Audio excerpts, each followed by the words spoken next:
kuya? Hindi kayo mamamatay kuya? Yung hito?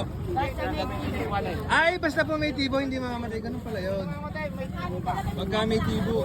Pag pinutol mo, sila ko mamamatay. Yun. Pag pinutol yung tibo, pag lilagay sa sako, mamamatay. Ayan pala yung diskarte dito mga kabukid. Pagka may tibo, kahit nakasako, buhay pa rin yan. Pero pag binali mo yung tibo, linagay mo sa sako, mamamatay yung hito. Ganun pala yung diskarte nun. Matibay pala yung hito, ano? Habang may tibo mo, matibay, ano? Sir, good morning, sir. Hali ko kayo sa vlog, sir. Namimili po kayong isda dito? Oo.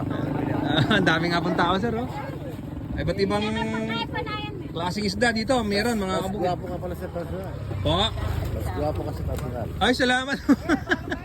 Salamat po, sir. Tumaba yung puso ko, sir. Ay, good morning.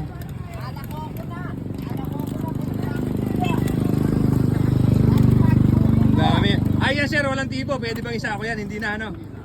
Mamamatay. Bulig. Laki niya, no? Tumalon.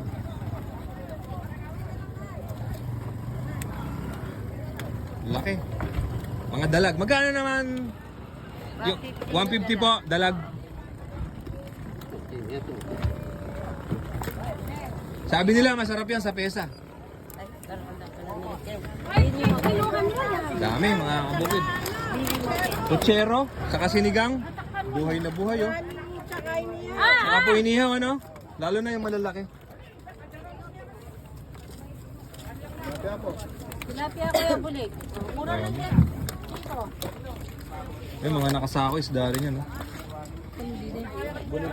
Maaga siguro kuya, inuhuli na yan, no? Meron ng ibang ano eh, meron ng ibang... Nawa mo pa rin nete. Dado nga. Sige. Ay, nawala na yung maraming tao dito. Nasa likuran na yata natin. Nandun na sa likuran. Ay, sir, good morning, sir. Good morning po. Shoutout po ng Panigitarlak. Ay, sa Panigitarlak na si kuya nang galing. Ay, naku, nagkalat na yung hito, yung buleg. Oh, dos days lang. Kalat na yung mga bulig ni kuya. Nanay, na mo. Lalakas ng buhay niya, no? Sige, lola, kilo lang ako. Wala na naiwan ko yung...